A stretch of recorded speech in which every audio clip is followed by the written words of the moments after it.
Well, guys, you know what they say. Every masterpiece has their cheap copy. Or do they? How's it going, everyone? Deceptibot9 here, and thank you, as always, for joining me for another episode of Deceptibot9 Reviews. Obviously, if you can't tell, we're talking about Studio Series Gamer Edition Cliffjumper today. Now, before we head down and take a look at him, I would like to ask, if you like what you see, go ahead, leave me a like. Plus, if you aren't already subscribed, go ahead, hit that subscribe button as well. It does really, truly mean a lot to me. Plus, if you want to stay tuned for all the future content I've got planned, go ahead. Also, hit that notification bell as well to keep yourself informed about everything going on here on the channel. And all of my social links are in the description down below. And I think that's enough off the top. So let's go ahead, head down to the review station to take a look at Studio Series Gamer Edition Cliffjumper. Alright, and here we are with Gamer Edition Cliffjumper and all of his accessories. Do a quick overview of him here. And yeah, I mean, quick overview at the top. He's pretty solid. I mean, as solid as Bumblebee is. If you like Bumblebee, you'll probably end up liking Cliffjumper. There's a couple small things about him that I wish were different, but we'll get to that, obviously, in the meat of the review. So, speaking of, let's go ahead and check out the details on Cliffjumper here. Alright, so we'll come up first here and look at that brand new head sculpt, which I do think looks fantastic. Very evocative of how he looks in the games / the Align continuity, because it's very close to how he appears in Prime. You can see he's got silver painted up on the horns and on the face, with a little bit of blue painted in eyes right there, which look nice, and then molded in red the rest of the way. Not much else to look at with the face. It is pretty big. The head sculpt is pretty big. I'll talk about it when it gets to articulation, but yeah. And then moving down here to the chest and shoulder area, obviously we got a little bit of painted black here on the shoulder. The rest of it is molded in red. We get a little red line through it. Coming down, there's red and some gray here on the arms, and then red for the actual wheel well section with the black outline, or the black tire line rather, and then the fist right there with some molded in details, of course, all the way around on the fist, and same thing on the other side, except for it's a little bit different because that's where the weapon gimmick goes. Here on the chest / belly section, you know, unfortunately, yes, it is sticking out like Bumblebee's does, and I will say it always does come off way worse on camera than it ever does in person. Like when you look at it here like this, it looks horrendous, and it doesn't look great in person sometimes either, but from certain angles you can get away with it where it looks decent, you know, and not like sticking out like a big old pot belly. For some reason, I feel like it works a little bit better on Bumblebee than it is on Cliffjumper, which is weird because the pictures, the stock photos, made it look way worse on Bumblebee but way better on Cliffjumper. But for some reason, I don't know, it's sticking out a little bit more to me on Cliffjumper than it was for Bumblebee. But anyway, he does also have a nice little Autobot symbol tampographed there with some, they're like a light orangey red color. They're not the same as they were on Bumblebee, where they were a dark red, because obviously that's the same color as Cliffjumper, but they're in sort of a lightish red, orangish color. They're coming off more orange on camera than they are in person, with a little bit of black outline on there. And same thing down here, a little bit of orangey red detail with a little bit of black. I know that this is pretty accurate to the game. I just wish they were a different color so they would pop more like the way the red pops on Bumblebee, because I think it looks very, very nice. But here, since they're all kind of a reddish, they all just drown each other out. But moving down here, of course, to the waist, you can see the little waist piece there. This is all the same as it was on Bumblebee. We get some gunmetal silver pieces here for the hip and the rest of the leg. Moving down to the outside of the leg, you can see the molded in wheel piece there. Again, just like Bumblebee, I wish that was painted to get that detail across more, because I do feel like it gets a little lost just being molded in with no paint. But of course, moving on the other side is the outside of the vehicle, and here is the actual wheel with the little feet parts going on all around there. And if you look on the back, it is just the back of the figure, which is, you know, fairly accurate to how these guys look in the games. They do have this big section here right there, and the tail lights are unpainted. Here's all the weapon storage. We'll get to that in a minute, and a little bit of a black stripe. So I mean, yeah, Cliffjumper he's solid. I can't complain about Cliffjumper really too much. I like the mold enough. I like the mold actually quite a lot. I feel like a lot more than some people do. They're really fun to pose, and they look great from a good amount of angles. Some angles need a little bit of work, obviously, because of this, but I do wish they had figured out a way to engineer that better, but, you know, it is what it is. So I think that's enough details on Cliffjumper. Let's go ahead and talk accessories. So just like Bumblebee, he has the same accessories, which are the little not null ray, but the little laser gun pistol. You know, it's all done up in this sort of dark gunmetal, not dark, but this sort of a gunmetal-y silver color, and I think it does look nice. I've always really liked this gun model, especially when it came from Bumblebee 2.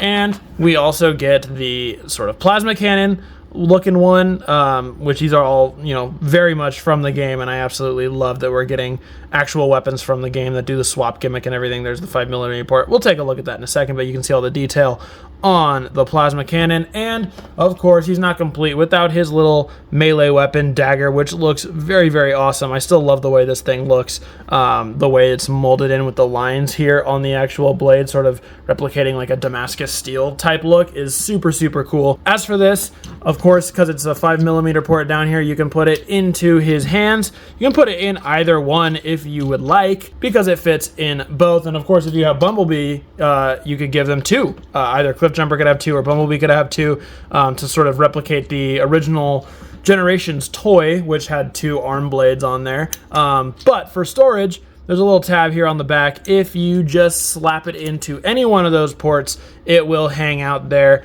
I've also seen what works too is this little gap here for the thigh swivel is big enough for the tab to go in there. So if you want him to put the sword or the dagger on his waist, you can certainly do that. It's kind of a cool look. It's definitely not how it stores in the game, but I do really like that you can do that. Just a fun little extra feature. And then of course, the accessories, you have to talk about removing the arm, and you can put either one of the guns here on the side. You get the plasma cannon, which I always have with Bumblebee, and honestly, I think for Cliffjumper, I prefer the smaller sort of laser pistol cannon gun, because I feel like that's the gun that he used in his mission in the game, if I'm remembering correctly. A super fun mission in the Sea of Rust. And then of course they do all have tabs on them. Where is the plasma cannon? There it is. So you could store them on any of these slots in the back, which gives them a little bit more of a backpack depending on which weapon you've got there, but it's a good way to have storage. Get in there. There we go. Good way to have storage.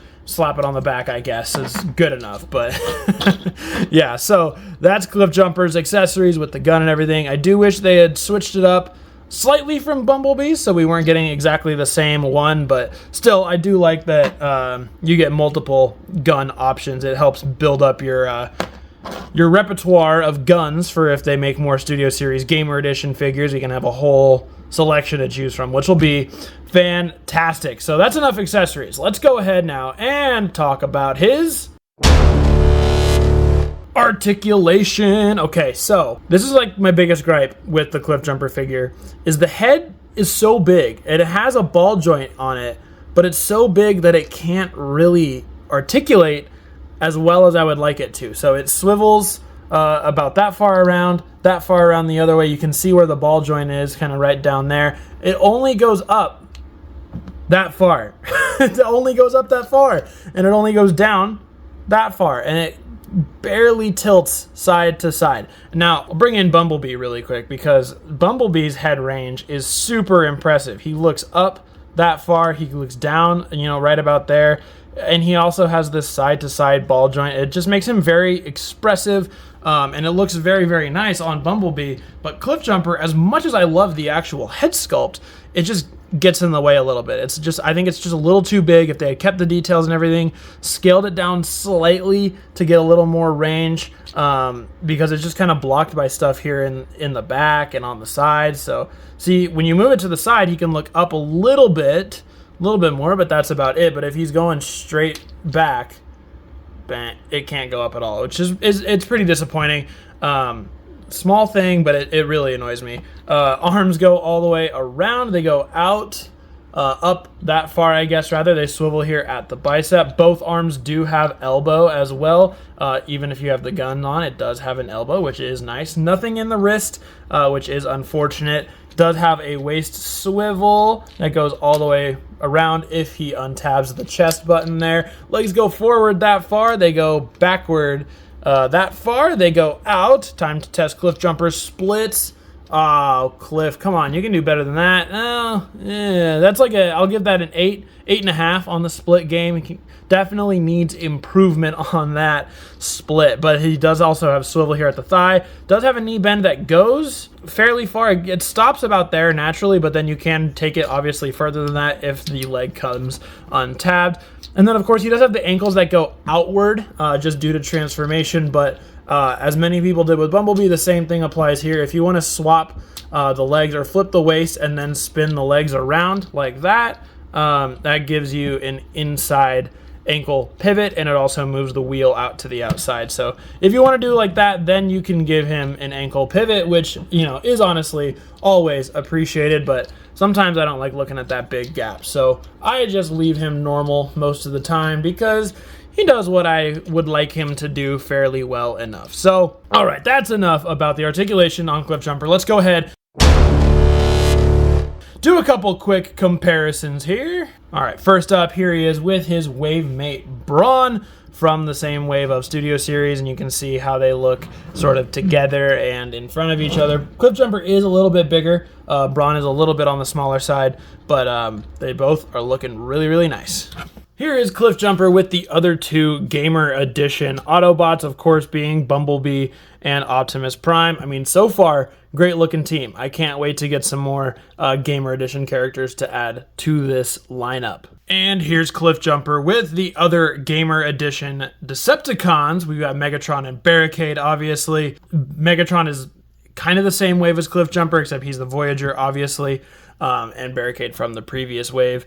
Decepticons definitely feel like they got a little bit of the short end of the stick on the Gamer Edition. Stop trying to fall over, Barricade, on the Gamer Edition subline. So I hope in the future that gets rectified and we get a little bit better Decepticon figures out of Gamer Edition. All right, that's enough of Cliffjumper here in robot mode. So let's go ahead and get him transformed up into his vehicle mode.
Alright, and here's Cliffjumper transformed up into his little Cybertronian car mode, which I do love on these Gamer Edition Bumblebee and Cliffjumper. I love the vehicle mode on them. I think it's super, super neat.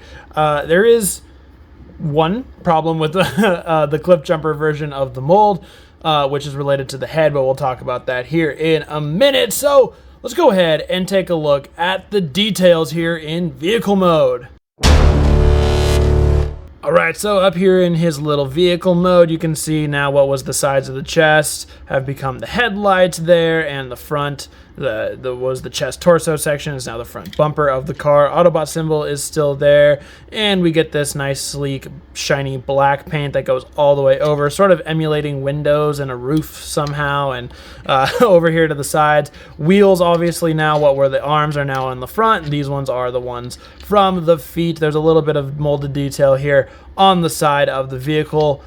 Wish it was, you know, painted or highlighted or something to just help those details pop a little bit more, but it is what it is. And here, of course, the line now goes all the way through the window like it's supposed to. If we come to the back, not a lot on the back because the headlights are not painted. I think it would have even helped if they were just painted the same orangey, reddish color as the lights on the front. But it makes the back feel a little flat when compared to Bumblebee, whose tail lights were painted. And you can see the feet sticking out here on the bottom.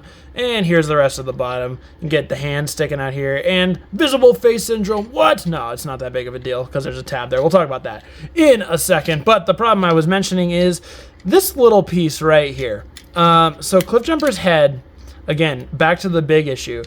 Cliffjumper's head sticks out so much back here that when you transform this naturally, it just sticks up, and you've got to really kind of wiggle it in to get it to stay there because it pops up because Cliffjumper's head is too big. It's a small thing, but it just annoys the heck out of me because I want the vehicle mode to like look, flat and seamless. I don't want panels sticking up and popping up. But yeah, because of that big old noggin of his, it's just going to result in a little bit of that. The worst thing about it, too, is if you put it flat, it makes him kind of off center a little bit. And if you try to flatten out the wheels to make them all on the same plane, it pops this back up. So it's a whole ordeal just trying to get this damn panel to stay down. So yeah, I wish his head was a little bit smaller to help ease some of that up because Bumblebee did not have that problem. But speaking of wheels, I guess he does roll pretty well, actually. I do like the way he rolls, just like Bumblebee. Very, very nice. And we'll talk about weapon storage here, of course, because we see, and then this panel popped up and this one popped up. So annoying. Anyway, storage for the weapons here. The way I like to do it, and I think the way the instructions say to do it, stop coming undone, is the plasma cannon goes up here at this slot on the top to sort of emulate how it comes out during the game. And then the little blade goes back here on the back, any one of those 4 tabs that you would like to put it on. And then, of course, the little laser pistol rests in here on this tab, which helps to cover up the face a little bit and sort of make the bottom one straight thing rather than having a big old gap in the middle. So there he is, all geared up, ready for war. But that's about it for the details and everything on the vehicle mode. Let's go ahead, hit a couple quick comparisons. Here he is again with his wave mate Brawn. You can kind of see how the sizes have shifted a little bit. They are a little similar actually in terms of their width and kind of their height. They're about the same up there. You can see the bottoms and whatnot. But Cliffjumper was significantly larger than Brawn in robot mode, but coming into vehicle mode, roughly the same. And here's Cliff with the other Gamer Edition Autobots, obviously B and Prime. And again, it's just a great looking squad. I really hope we get to start getting some more Gamer Edition Autobots. The Dinobots would be great. Jetfire would be awesome. Just more Gamer Edition in general. And here he is with the Decepticons. He is getting absolutely trumped by how big Barricade is. Megatron coming for him as well in terms of the size, obviously. Alright, that'll about do it for my closer look down here at Studio Series Gamer Edition Cliffjumper. So let's go ahead and rev our way back up to me for my final Cliffjumper thoughts. Alright, so what are my final thoughts here on Studio Series Gamer Edition Cliffjumper? Well, I certainly don't think he's terrible. I didn't think Bumblebee was terrible either. I think Bumblebee is a lot of fun.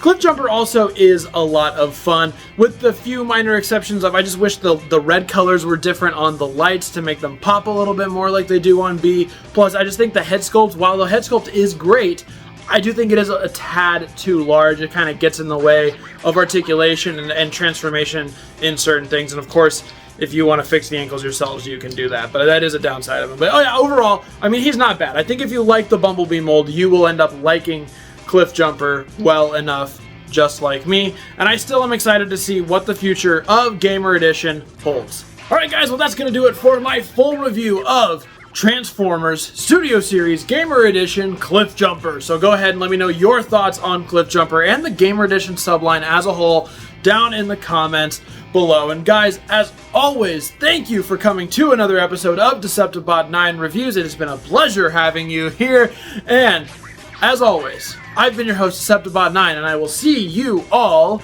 later.